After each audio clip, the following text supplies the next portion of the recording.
ingin mendengarkan juga dari orang yang pernah jadi Kristen, yaitu saudara Ustadz kita, Ustadz Bernard Abdul Jabbar, ya. Dulu Katolik apa Kristen? Ah ya, karena pernah Katolik, kita minta bicara dulu pengalamannya dulu bagaimana waktu memurtadkan orang. Silakan, ya. Sambil kita tunggu kalau udah tobat belum? Ya kalau di sini ada yang jadi relawan mau dimurtadkan silakan aja. Karena itu juga kita juga patut merasa miris terhadap kondisi umat yang saat ini sudah semakin lama semakin terpuruk, baik dari segi ekonomi ataupun dari segi keyakinan akidah. Dan ini menjadi salah satu di antara upaya orang-orang Nasrani dan Yahudi untuk kemudian memanfaatkan kemiskinan yang terjadi pada diri umat Islam dan juga kebodohan yang ada pada umat Islam, kemudian berupaya untuk menarik mereka ke dalam agama mereka. Dan kita sudah sama-sama mafhum dan paham bahwa pemurtadan, kristenisasi, kemudian juga Zionisme dan sebagainya, ini pasti akan tetap ada sampai yaumul kiamah. Dan kita sudah sama pahami pula dalam surat Al-Baqarah, ya, Al-Baqarah 120, Al-Baqarah ayat 217. Ini adalah upaya-upaya mereka untuk kemudian menginginkan bahwa umat Islam ini harus keluar dari agama mereka. Maka dengan berbagai cara dan berbagai upaya mereka melakukan ini semua. Walan tardu ankal yahudu walan nasara hatta tattabi'a millatahum. Mereka siapa? Orang-orang kafir dari Yahudi ataupun dari Nasrani yang senantiasa selalu memerangi orang-orang Islam. Sebelum orang Islam itu mau mengikuti agama mereka, mereka tidak akan pernah berhenti. Di Al-Baqarah 217-nya Allah Subhanahu wa taala menyatakan la yazaluna yuqatilunakum hatta yaruddukum an dinikum in istata'u. Mereka siapa lagi kalau bukan Yahudi dan Nasrani, senantiasa dan selalu memerangi kalian umat Islam, dan mereka berupaya untuk mengembalikan kalian dari agama kalian menjadi dan mengikuti agama mereka istata'u, kalau mereka sanggup melakukannya. Bahwa Indonesia ini sudah dijadikan sebagai target dan juga apa yang kemudian tercantum dalam nubuat mereka. Kalau dalam Bible itu bisa dibaca di dalam Yesaya 60 pasal 7 sampai 9. Ya, di situ Indonesia termasuk salah satu di antara domba-domba yang kemudian kedar ini banyak. Ya, ini salah satu ayatnya saya sampaikan. Segala kambing dan domba kedarakan kendaraan terhimpun kepadamu. Domba-domba yang jantan nebayot akan bersedia untuk lidahmu. Semuanya akan dipersembahkan di mezbahku, dan aku akan menyemarakkan rumah keagunganku. Dan seorang pendeta yang bernama Rahmat Temanulang, dia menafsirkan ayat ini bahwa negeri yang dimaksud keturunan Nebayot adalah Indonesia, karena Indonesia jumlahnya terbanyak gitu. Dan nggak tahu ini tafsiran ngawur gitu. Ini tafsiran ngawur dalam Injil. Jadi mereka juga melakukan upaya penafsiran terhadap Injil, walaupun nggak tahu, nggak jelas dari mana dapatkan tafsiran itu. Karena inilah yang menjadi satu hal. Dan Nebayot itu termasuk juga keturunan Ismail. Ismail itu keturunannya dari umat Islam. Maka yang terbanyak umat Islamnya di dunia ini adalah Indonesia. Maka ini ada sebagai ladang yang harus digarap. Makanya mereka melakukan itu. Tapi saya tidak panjang lebar membicarakan itu. Tapi saya akan melihat apa yang kemudian terjadi di Car Free Day. Dan ini memang sudah merupakan satu modus, satu cara yang mereka lakukan. Jadi cara-cara yang mereka pergunakan adalah di pusat-pusat keramaian. Seperti mereka mempergunakan acara-acara seperti karnaval, festival, konser, ya kemudian Car Free Day dan sebagainya. Ini mereka lakukan. Bukan hanya terjadi di Jakarta. Di Bekasi pun kemarin terjadi, di GOR Bekasi. Itu mereka membagi-bagikan brosur, ya, kemudian dekat imigrasi Bekasi, begitu juga di Surabaya, ya itu sudah terjadi mereka lakukan di Solo. Ini adalah merupakan modus yang mereka lakukan. Kenapa? Karena mereka sebagai sales dikejar target. Kenapa? Tahun 2020 sebagai tahun pengenapan ini sedikit lagi. Maka mereka bagaimana berusaha untuk sebanyak-banyaknya menjaring mereka. Maka ya tahu sendiri, sasarannya mereka orang-orang yang miskin, yang bodoh, yang kemudian mereka yang memang gampang untuk kemudian dimasuki, walaupun hanya dengan dikasih permen, dikasih souvenir seperti itu.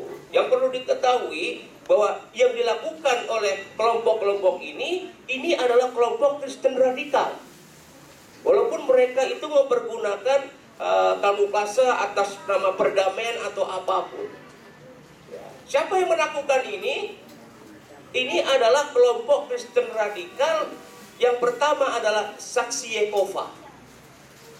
Yang kedua adalah Tiberias. Dan ini adalah merupakan Kristen-Kristen radikal yang melakukan upaya-upaya penginjilan secara verbal yang mereka terus terang melakukannya di pusat-pusat keramaian dan sebagainya. Dan ini adalah menjadi satu hal, karena kita lihat yang namanya Tiberias ini, itu yang mereka selalu melakukan kebaktian-kebaktian di ruko-ruko, di mal-mal. Itu yang mereka lakukan. Ini karena mereka bagi gitu, ya. Kalau mungkin Tiberias ini sebagai upaya mereka melakukan penginjilan secara verbal, secara langsung, begitu juga dengan Saksi Yehovanya, maka yang dilakukan oleh Advent ini beda lagi.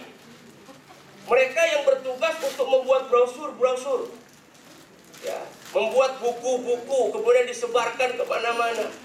Bekerja sama dengan beberapa penerbit-penerbit Kristen, kemudian mereka memperbanyak brosur-brosur yang kemudian dibagi-bagi, souvenir-souvenir. Itu buatan-buatan mereka yang memang itu dilakukan oleh salah satu di antaranya adalah sekte yang namanya Kristen Advent. Itu yang mereka bersama-sama melakukannya dengan mendompleng ataupun bekerja sama dengan Yayasan Gideon yang tugasnya mencetak sebanyak-banyaknya brosur-brosur itu, memiliki souvenir yang ada. Dan ini sudah terjadi bukan hanya sekarang, ya. Yang tadi kemudian diperebutkan apakah itu merpati sebagai lambang apa dan sebagainya. Ini sudah dinubuatkan, ya. Matius 10 pasal 16. Hari lagi baca tuh, ya. Matius 10 pasal 16. Apa arti bunyinya? Ya, kalian adalah domba di tengah serigala. Untuk dapat kalian selamat daripada terkaman serigala, maka liciklah kalian sebagaimana ular dan santunlah kalian sebagaimana merpati. Jadi merpati ini sebagai lambang kesantunan sebenarnya, lambang kelembutan, atau mungkin tadi disebutkan sebagai lambang perdamaian. Padahal ini adalah lambang yang dipergunakan untuk melakukan upaya kristenisasi. Ya, antum bisa jinak sebagaimana merpati, juga bisa yang namanya licik sebagaimana ular. Artinya apa? Apapun cara boleh Anda lakukan. Mau berdusta kek, mau apapun boleh. Itu pasal Roma ayat 3 ayat 7. Itu Masya Allah. Mereka melakukan ini dengan gencarnya. Bahkan pembohongan mereka lakukan. Kemudian juga mereka melakukan upaya untuk mengajak siapapun. Saya dapatkan ini di konteks di sini ya. Saya ada gambar, saya kemudian copy. Ada mahasiswa IAIN Semarang yang kemudian melaksanakan upaya mengenal kekristenan. Mereka ikut kebaktian di gereja dengan pakai kerudung dan jilbab. Subhanallah. Ini kalau nanti mau lihat bisa dilihat itu bagaimana upaya mereka melakukan itu. Bahkan momen-momen seperti ya acara karnaval, festival, ini mereka lakukan semua. Kalau di Bekasi dulu ada Yayasan Mahanaim, ya dengan mendompleng kepada BNN, kemudian juga di Tambun mendompleng dengan mobil pintarnya Ibu Ani Susilo Bambang Yudhoyono, ya kemudian berbagai hal. Mereka melakukan ini sebagai upaya apa? Untuk mengajarkannya. Bahkan yang kemudian saya juga dapat videonya, ini anak-anak kecil yang menjadi sasaran. Ini anak-anak kecil yang menjadi sasaran. Bahkan modus-modus ini selalu sudah dilakukan, dan ini bukan modus yang baru. Ini udah modus yang saya dulu pernah lakukan juga. Ya, artinya ya saya pernah melakukan hal yang semacam ini. Bahkan kalau dulu bukan kita di jalanan, kita berkumpul berkelompok di mal-mal, kita menyebar ke mal-mal. Satu orang yang kemudian cari mangsa, yang 2 orang sudah menunggu di restoran, yang 3 orang sebagai pendetanya yang memberikan ini. Kemudian cari orang-orang yang kayaknya banyak masalah, ataupun mereka yang kira-kira nggak paham dengan Islam, yang jarang sholat, dicari untuk kita tarik. Walaupun mereka sebenarnya berkelompok, ya mereka juga ada di restoran-restoran seperti itu, dan mereka menyebar itu dulu, ya waktu kami lakukan seperti itu. Namun sekarang ini kan memang sudah merupakan hal yang terbuka, mereka memberikan kesempatan Car Free Day yang begitu banyak. Walaupun di Jakarta ini Car Free Day-nya kan jauh gitu kan jaraknya, dibanding Bekasi, Solo itu cuma dekat sekali. Dan ini kesempatan mereka gitu. Apalagi kemudian kerjasama dengan pola mengajak rekreasi gitu kan. Ya namanya orang miskin, orang bodoh, yang namanya piknik kan nggak pernah. Sekarang diajak untuk piknik, dikasih uang, dikasih makanan, bus gratis, ber-AC, siapa yang nggak mau gitu kan. Jadi bawa jalan-jalan gitu kan. Ini udah terjadi di mana? Di Sentul, kemudian di Kuningan, di Bandung, di Bekasi. Dan saya pernah memergoki mereka. Kumpul di satu tempat, diangkut dengan sedan, dengan mobil pribadi, kemudian bisnya sudah menunggu 3-4 bis. Subhanallah. Ini mereka lakukan dengan sangat luar biasa sekali. Dan ini modus-modus seperti ini memang sudah menjadi apa yang menjadi tren mereka untuk melakukannya. Bahkan salah satunya adalah kenapa seiring dengan itu mereka juga melakukan pembangunan gereja yang begitu banyak. Gunanya apa? 2020 tahun penggenapan sudah dekat. Sekarang kalau sudah banyak di domba-domba Israel yang sesat itu kembali kepada ajaran Yesus Kristus, bagaimana cara menampungnya? Nah, makanya mereka dirikan gereja-gereja diperbanyak. Bahkan di antaranya mereka berupaya di Yogyakarta membantu pembangunan Masjid Al-Mubarak. Ya, mereka bantu itu pembangunan masjidnya. Tapi kan ada udang di balik rempeyek nih kan.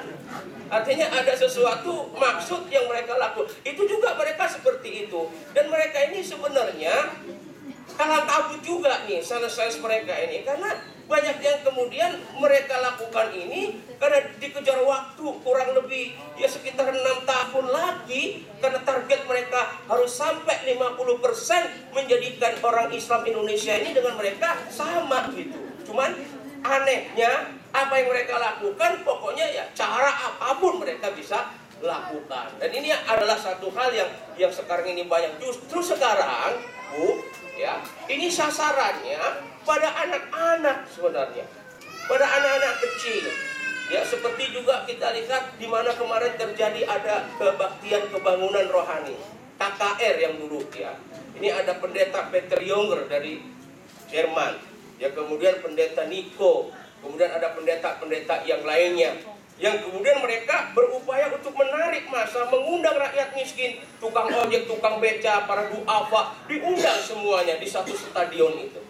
Ya, kemudian mereka lantaran menyaksikan tentang bagaimana mujizat ilahi, ya, diselamatkan, yang buta bisa melek, yang tuli bisa dengar, yang bisu bisa bicara, yang cacat atau yang lumpuh bisa berjalan. Ini Masya Allah. Mereka kumpulkan itu semua, sehingga ketika mereka urapi, mereka baptis percik. Akhirnya apa? Seketika itu juga yang lumpuh ditandu pakai kursi roda, tiba-tiba naik di panggung, kemudian dibaptis percik dengan mukjizat Tuhan Yesus Kristus, maka sembuhlah orang ini langsung berdiri.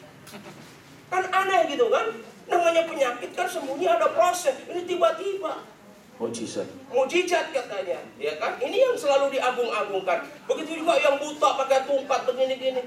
Namun akhirnya apa? Baru ketika dipercikin dengan baptis percik, tiba-tiba melek, berikan testimoni kesaksian. Itu orang-orang Islam yang diajak seperti itu. Karena memang dalam acara-acara seperti itu, ini ada yang namanya IO-nya kan, event organization itu ada tim kreatifnya yang mencari orang-orang seperti itu gitu. Yang dibayar mereka pura-pura bisu, pura-pura buta. Pokoknya cara apa aja mereka lakukan. Loh, kok Ustaz tahu? Ya karena saya dulu bagian dari tim kreatif gitu, yang suka cari orang-orang itu gitu. Jadi saya mengetahui persis apa yang mereka lakukan. Walaupun dibayar 200.000, 300.000, mereka mau. Mereka ya namanya orang miskin dikasih duit 300.000, rezeki noplok. Walaupun cuma dia mengorbankan itu semua, udah begitu ya sudah. Setelah di panggung, di belakang panggung, udah mulai bagi-bagi, disuruh pulang mereka. Ini kan tipuan mereka itu sungguh sangat luar biasa. Ini pun seperti ini. Ini akan terjadi di mana-mana. Ya bahkan kemarin saya juga mendapatkan Injil yang dibagikan berbahasa Arab Injilnya. Tebelnya segini. Saya ada di mobil ya, di mobil saya ada, saya bawa tuh bahasa Arab. Ini dibagikan di Bekasi nih, di Harapan Indah, di orang-orang kaya itu. Satu persatu rumah dimasuki oleh mereka. Subhanallah ya. Ini Masya Allah ya, luar biasa. Mereka sampai sudah sejauh ini. Bahkan di tempat saya sendiri di Jatiasi, di Bekasi, itu setiap hari itu ada mereka yang kemudian membagikan brosur-brosur. Door to door. Door to door. Kemudian juga dijalankan area macet gitu kan. Mereka kesempatan ngetok mobil dibagikan, dibagikan. Ini di Komsen, pertigaan Komsen itu sering melakukan itu. Dan ini menjadi satu hal yang harus juga kita upayakan. Bagaimana cara kita mengantisipasi daripada program-program akreditasi yang begitu panjangnya ini, sehingga mereka berupaya untuk kemudian melakukan sesuatu yang terbaik. Apalagi nih, ya kan? Pemimpinnya sudah orang kafir, sudah Kristen gitu kan. Di Jakarta ini, wah mereka sudah gede hati gitu kan. Akhirnya mereka pokoknya langsung aja apapun dia lakukannya. Nanti mungkin ya mereka akan masuk masjid-masjid untuk membagikan brosur-brosur itu. Ini makanya hati-hati, karena sasarannya ini ya tadi, yaitu orang-orang duafa, yang pengemis ya, tukang beca, tukang ojek yang dianggap rekreasi. Ya kalau orang yang biasa kan nggak akan mau gitu. Makanya sekarang hati-hati kalau dikasih permen, dikasih apa gitu, jangan. Karena apa? Kadang-kadang itu permennya sudah mereka buat sendiri, dan itu permen kemudian sudah dimasuki ya barang-barang yang haram, artinya dengan narkoba, dengan minuman, campuran minuman keras dan sebagainya. Makanya hati-hati, jangan kemudian ada permen kita ambil. Begitu juga ibu-ibu di mobil, di kereta api, di mobil umum, kalau dikasih apa-apa dengan orang yang kita tidak kenal gitu kan, walaupun itu orang berjilbab. Kadang-kadang orang berjilbab dalamnya dadanya kalung salib gede banget. Jangan salah, makanya kalau ada orang berjilbab pun kita nggak kenal, harus mewaspadai. Jangan-jangan ini misionaris yang menyaru. Kenapa? Penipuan, tipu daya, nyaru kayak apapun juga legal bagi mereka, nggak ada salahnya. Ya, makanya nggak ada dosa bagi mereka melakukan itu semua. Karena ini apa? Karena sudah nubuatnya. Barang siapa yang bekerja untuk Allah, maka dia akan disebut anak Allah. Siapa yang nggak sebut anak Allah? Anaknya Tuhan, bayangin aja. Kan bangga gitu kan. Nah kita juga begitu, karena didoktrin begitu, bangga. Akhirnya apa? Kita ini sebenarnya sales Tuhan, yang kemudian disebarkan untuk menjual daripada ayat-ayatnya Tuhan yang kita sampaikan. Dan kadang walaupun kita ya kadang juga memaksa sedikit, ya kadang juga dengan kekerasan, dengan ini. Nah makanya lambang merpati dan ular inilah sebagai lambang kelicikan, lambang yang mereka pergunakan sebagai sesuatu. Walaupun tadi dikatakan sebagai apa, lambang pergamen, enggak, bohong ya. Bohong itu, karena ini sudah tertera dalam Injil gitu kan. Nah makanya kita harus berhati-hati terhadap kondisi-kondisi seperti ini. Maka waspadai Car Free Day yang terjadi di mana-mana, keramaian-keramaian di mana-mana, ataupun orang-orang yang mengajak dari mereka untuk rekreasi, untuk pergi ke satu tempat. Makanya tanya yang jelas kemana mereka akan diajak dan siapa yang mengajak. Nih kadang-kadang ya karena diajak udah enak bener gitu kan. Nah ya hati-hati kita terhadap